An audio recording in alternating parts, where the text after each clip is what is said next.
ஸ்ரீ காளிமாதா ஜோதிடம் உலக புகழ்பெற்ற ஜோதிடர் பண்டித் மகாராஜா. காதல், கல்யாணம், உத்தியோகம், வியாபாரம், கல்வி, குழந்தை பாக்கியம் மற்றும் மந்திரசூனிய பிரச்சனைகளுக்கு நிரந்தர தீர்வு. வணக்கம். செய்திவீச்சின் வணக்கம் உங்களுக்கு உரித்தாகட்டும். முதலில் இலங்கை தீவு பக்கம் பார்வையை திருப்பலாம். இன்று இலங்கை தீவு மற்றும் உலக நிலவரங்களில் பரபரப்பாக நிலவரங்கள் உள்ள நிலையில் அவற்றின் மீது ஒரு பார்வையை பதிக்கலாம்.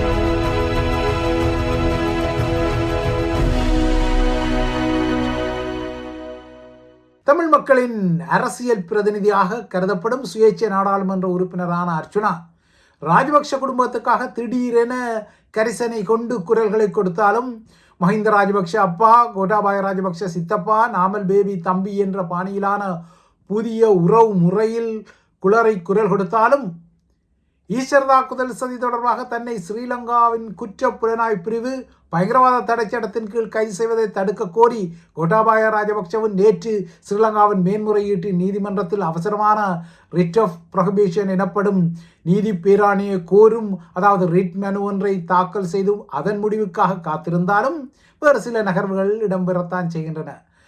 கோட்டாவில் கை வைத்தால் தீக்குளிப்பேன் என உதயகம்பன்பல வகையரா அரசியல்வாதிகள் ரீல் விட்டு கொண்டாலும் அதுவும் இல்லை என்றால் சுரேஷ் சாலை என்ற கினிப்பிக்கை மையப்படுத்தி ஈஸ்டர் தாக்குதல் சதிகள் தொடர்பான விசாரணைகளை திசை திருப்ப கோட்டாவின் தனி செயலாளர் சுகீஸ்வர பண்டாராவின் இயக்கத்தில் தென்னிலங்கையில் அண்மைய நாட்களில் சில பரபரப்புகள் காட்சிப்படுத்தப்பட்டாலும் ராஜபக்ஷ குடும்ப உறுப்பினர்கள் மீதான சட்ட அழுத்தம் முன்னெப்போதும் இல்லாத வகையில் உச்சத்தில் தற்போது இருப்பது நேற்று கோட்டாபாயவின் இந்த ரிட் மனுவுடன் பகிரங்கத்துக்கு வந்துள்ளது.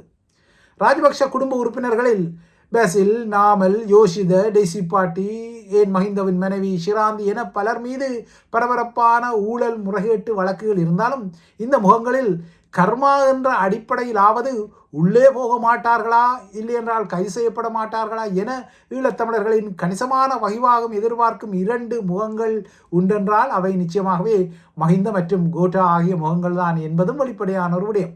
தம்மீதான இந்த வழக்குகள் புலம்பெயர் புலிகளை டேஸ்போரா புலிகளை திருப்திப்படுத்தும் அரசியல் உள்நோக்கம் கொண்டவை என்ற பல்லவிகளை ராஜபக்ஷக்களும் அவர்களின் அதிகார வட்டமும் கடந்த சில வருடங்களாகவே குரல் கொடுத்து வந்தாலும் இப்போது இதில் கிளாடியேட்டர் அர்ச்சுனாவும் புகுந்து சித்து விளையாட்டுகளை காட்டினாலும் தற்போதைய அரசு தலைவர் அனுகுமார திசாநாயக்கவுக்கு டேஸ்போரா புலிகள் காசு கொடுத்ததான கதைகளெல்லாம் அர்ச்சுனா மஹிந்த பிரசன்னப்பட்ட மேடையில் அள்ளி விட்டாலும் இதற்கும் அப்பாலான விடயங்களும் நகரத்தான் செய்கின்றன. இதுவரை ராஜபக்ஷ குடும்பம் இவ்வாறான சட்ட நகர்வுகளில் அரசியல் ரீதியாக தம்மை பாதுகாத்து கொண்டாலும் இப்போது அவர்களின் இந்த பாதுகாப்பு கவச குண்டலங்கள் கலன்று விழுந்திருப்பதால் பிடியானைகளும் வெளிநாட்டு பயண தடைகளும் கைது அச்ச குறுகுறுப்புகளும் முன்னெப்போதும் இல்லாத அளவுக்கு அந்த குடும்பத்தில் தெரிகின்றது. இதனால் தான் நேற்று கோட்டாபாய கூட தான் ஏன் கைது செய்யப்படக்கூடாது என்பதற்கு 11 காரணங்களுடன் ஒரு ரிட் மனுவை தாக்கல் செய்திருக்கின்றார்.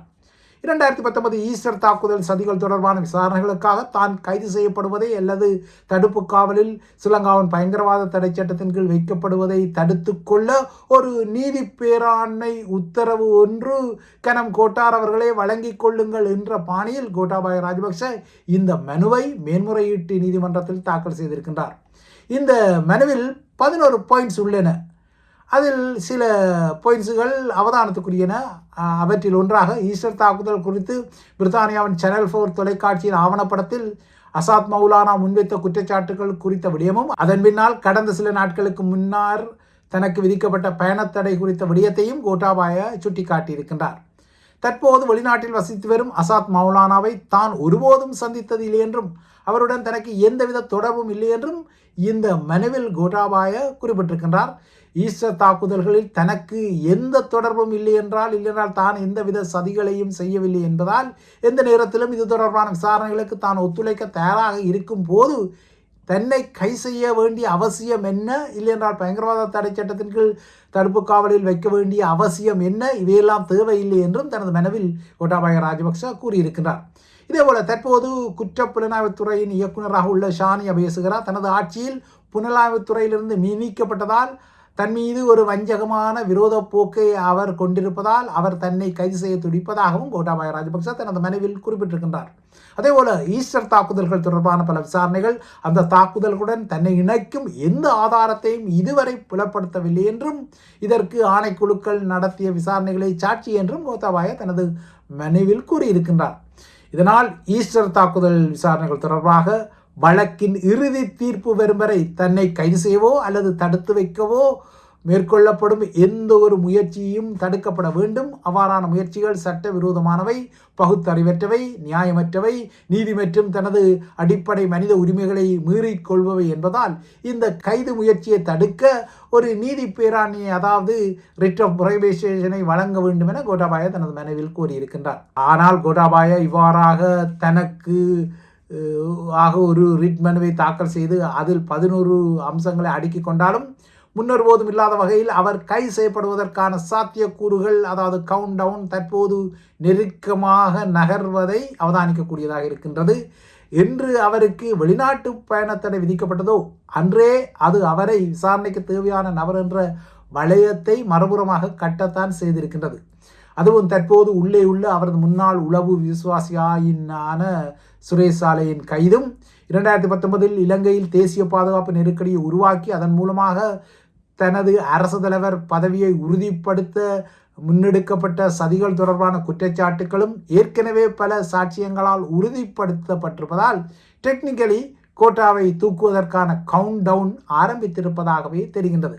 ஆனால் இந்த கவுண்ட் டவுனின் முடிவை பரபரப்பாக்குவதா அல்லது சப்பென முடித்து கொள்வதா என்ற சூத்திர கயிறுகள் தற்போது அனுரகுமார திசாநாயக்கா மற்றும் அவரது ஆட்சியிடம் இருப்பதையும் மறுத்து கொள்ள முடியாது. இதனால் தான் கோட்டாபாயவை தூக்குவதா இல்லையா என்ற எந்த ஒரு முடிவும் சாட்சியங்கள் மற்றும் சான்றுகளின் அடிப்படையிலேயே எடுக்கப்படும் என நேற்று அனுரவின் அமைச்சரவை பேச்சாளர் நலிந்த ஜேசித குறிப்பிட்டிருக்கின்றார். தனது கைது நடவடிக்கையை தடுப்பதற்காக கோட்டாபாய நீதிமன்ற உத்தரவை கோரியதான வெளியான செய்திகள் தொடர்பாக அவரிடம் வினவிய போதே அவர் இதனை குறிப்பிட்டாலும் ராஜபக்ஷ குடும்ப உறுப்பினர்கள் மீதான சட்ட அழுத்தம் ஏற்கனவே குறிப்பிட்டது போல முன்னெப்போதும் இல்லாத அளவுக்கு உச்சத்துக்கு வந்துவிட்டதால் இந்த சட்ட நகர்வுகள் என்ற கேக்கின் மேல் உள்ள முக்கியமான ஷெரிப்பழமாக தோன்றும் கோட்டாபாய கைவிலங்குடன் விரைவில் இலங்கையருக்கு தோன்றும் ஒரு சந்தர்ப்பம் உருவாகுமா என்பதும் ஒரு முக்கியமான விடயம். தமிழர்களில் ஒரு வகிவாகம் கோட்டாபாய ஸ்ரீலங்காவின் பாதுகாப்பு செயலாளராக இருந்த போதும் சரி, ஈஸ்டர் தாக்குதலுக்கு பின்னால் அரசு தலைவராக அவர் ஆட்சி செய்த போதும் சரி, இதே பயங்கரவாத தடை சட்டத்தை பயன்படுத்தி பல இன்னல்களை அனுபவித்த நிலையில் பல நூற்றுக்கணக்கான தமிழர்கள் இதே பயங்கரவாத தடை சட்டத்தால் கைது செய்யப்பட்டு நீண்ட காலம் விசாரணையின்றி தடுத்து வைக்கப்பட்டுள்ள நிலையில் கர்மா இப்போது அதே பயங்கரவாத தடை சட்டத்தின் அடிப்படையில் கோட்டாபாய ராஜபக்சவையும் கைது செய்யும் ஒரு சாத்தியக்கூறுகளை உருவாக்கி இருப்பதை தெரிகிறது. இவை இலங்கை குறித்த விடயங்கள். அடுத்து அமெரிக்க ஈரான் ஒப்பந்தம் குறித்த விடயங்களை நோக்கி கொண்டால் இன்னமும் 48 மணி நேரத்தில் இந்த ஒப்பந்தம் தொடர்பான 1.5 பக்க ஆவணமும் அதிலுள்ள விடயங்களும் நீங்கள் செய்திகளின் வாயிலாக அறிந்து கொள்ளக்கூடிய வகையில் ஒரு நிலைமை உருவாக்கக்கூடும். எனினும் இதுவரை இந்த ஒப்பந்தத்தில் உள்ள அம்சங்கள் எவையுமே பகிரங்கப்படுத்தப்படவில்லை. அவை சிதம்பர சக்கர ரகசியமாக பேணப்படுகின்றது. இதில் லெபனான் ஒரு முட்டுக்கட்டையாக இருப்பதாக தெரிகின்றது. ஒப்பந்தத்தின் ஒரு பகுதியாக லெபனானிலிருந்து இஸ்ரேல் வெளியேற வேண்டும் என ஈரான் கோரிக்கொள்கின்றது. அத்துடன் ஹிஸ்புல்லாவுக்கு எதிரான இஸ்ரேலிய நடவடிக்கைகள் முடிவுக்கு கொண்டு வர வேண்டும். இஸ்ரேல் அவ்வாறு செய்யாவிட்டால் கடுமையான பதிலடியை ஈரான் வழங்கும் என எச்சரிக்கைகள் விடுக்கப்பட்டாலும் லெபனானிலிருந்து இஸ்ரேல் வெளியேறுவது இந்த ஒப்பந்தத்தின் ஒரு பகுதியாக இதுவரை இருப்பதாக தெரியவில்லை. இந்த ஒப்பந்தம் உருவான செய்திகளால் கடந்த மார்ச் மாதத்திற்கு பின்னர் முதன்முறையாக உலக சந்தையில் மசகு எண்ணெயின் விலை $80 கீழே சரிந்து இருப்பது உலக மக்களுக்கு ஒரு ஆறுதல் செய்தி என்பதையும் மறக்க முடியாது. இந்த ஒப்பந்தத்தின் மூலமாக அமெரிக்கா ஏற்கனவே தனது கடற்படை தடையை, அதாவது ஈரான் மீதான நேவி பிளாக்கேட்டை முடிவுக்கு கொண்டு வந்திருப்பதால் ஈரான் 2 மாத காலத்துக்கு பின்னர் பகிரங்கமாக நேற்று தனது முதலாவது மசகு எண்ணெய் ஏற்றுமதியை செய்திருப்பதாக தெரிகின்றது. எனினும் நாளை மறுதினம் இந்த ஒப்பந்தம் முறையாக ஒப்பமிடப்பட்ட பின்னர் ஹோர்முஸ் நீரிணை மீண்டும் திறக்கப்படலாம் என பலமாக எதிர்பார்க்கப்படுகின்றது. இந்த ஒப்பந்தம் சுவிஸின் ஜெனீவா நகரில் ஒப்பமிடப்படும் என ஆரம்பத்தில் அறிவிக்கப்பட்டிருந்தாலும் இப்போது பாதுகாப்பு காரணங்களால் ஜெனீவாவிலிருந்து இடம் மாற்றப்பட்டு மத்திய சுவிஸின் லுசர்ன் நகரில் கட்டாருக்கு சொந்தமான பெர்கன்ஸ்டாக் ஆடம்பர ஹோட்டலில் இந்த நிகழ்வு நடக்க உள்ளதாக தெரிகின்றது. இந்த விழாவில் அமெரிக்க அரசுத் தலைவர் டொனால்ட் ட்ரம்ப் கலந்து கொள்வாரா இல்லையா என்ற விடயம் இன்னமும் உறுதிப்படுத்தப்படவில்லை.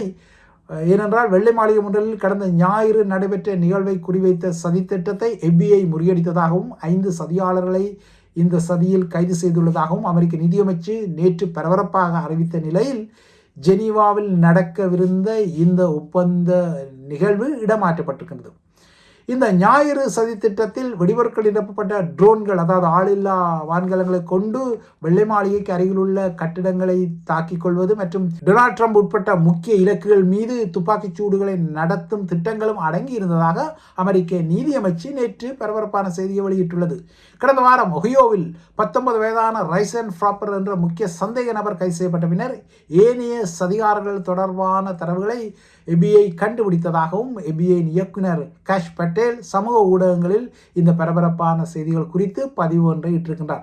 கைது செய்யப்பட்ட அனைவரும் 32 வயதுக்கு உட்பட்டவர்கள் எனவும், கலிபோர்னியாவைச் சேர்ந்த 2 அதேபோல மிசோரி மற்றும் நெப்ராஸ்காவை சேர்ந்த ஒருவரும் அடங்கியுள்ளதாகவும் தெரிவிக்கப்படுகின்றது. ட்ரோன்களை பயன்படுத்தி வெள்ளை மாளிகை முன்றலில் ஒரு பீதியான கலவரத்தையும் நிலவரத்தையும் உருவாக்கி அங்கிருந்து தப்பியோடும் மக்களை சுட்ட பின்னர் 2வது தாக்குதல் அணி வெள்ளை மாளிகையின் வாசலை தாக்கவிருந்ததாக இந்த சதி திட்டங்கள் பகிரங்கப்பட்டதாக கூறப்பட்ட நிலையில்தான் ஜெனீவாவில் ஒப்பந்த நிகழ்வு வேறு இடத்துக்கு மாற்றப்பட்டுள்ளது. ஏற்கனவே இணைய வழியில் ஒப்பமிடப்பட்ட இந்த ஒப்பந்தத்தை அதிகாரிகள் முறையாக செம்மைப்படுத்த வேண்டியிருப்பதால் தான் அதனை அமெரிக்கா இதுவரை பகிரங்கப்படுத்தவில்லை என அதன் துணை அரசுத் தலைவர் JD வான்ஸ் குறிப்பிட்டதுடன், நடக்கும் சில நுட்பமான ராஜதந்திர விடயங்களின் இரகசியத்துக்கு பின்னால் உள்ள காரணங்களை தன்னால் கூட முழுமையாக புரிந்து கொள்ள முடியவில்லை என்று குறிப்பிட்டிருக்கின்றார். இதற்கிடையே நேற்று பிரித்தானியாவின் ஆங்கில கால்வாயின் கடற்பரப்பில் ரஷ்ய போர்க்கப்பலான அட்மிரல் கிரிகோவிச் பிரித்தானிய குடும்பம் பயணித்த உல்லாச படையின் அருகே சிறிய ரக துப்பாக்கியால் எச்சரிக்கையாக சுட்ட சம்பவம் மீண்டும் பிரித்தானியாவுக்கும் ரஷ்யாவுக்கும் இடையிலான முறுகல் நிலையை பரபரப்பான ஒரு கட்டத்திற்கு மாற்றியுள்ள நிலையில், பிரித்தானியா வாழ் தமிழர்களும் கோடை விடுமுறைக்கு அதிகமாக செல்லும் ஐல்ஸ் ஆஃப் வைட் தீவிலிருந்து சுமார் 20 மைல் கடல் தெற்கே தான் இந்த சம்பவம் நடந்தது. இந்த இடத்தில் தான் ரஷ்ய போர்க்கப்பல் பிரித்தானிய தம்பதியினர் பயணித்து அவர்களின் தனிப்பட்ட படகை எச்சரிக்கையாக துப்பாக்கி பிரயோகம் செய்து துரத்தியதாக தெரிய வருகின்றது. இந்த விடயங்களின் மேலதிக விவரங்களை மிக்ஸ் அண்ட் மேட்ச் பதிவிலும் காத்திருங்கள். இவைதான் IBC தமிழின் செய்தி வீச்சின் இன்றைய முக்கிய விடயங்கள். தொடர்ந்தும் IBC தமிழுடன் இணைந்திருங்கள்.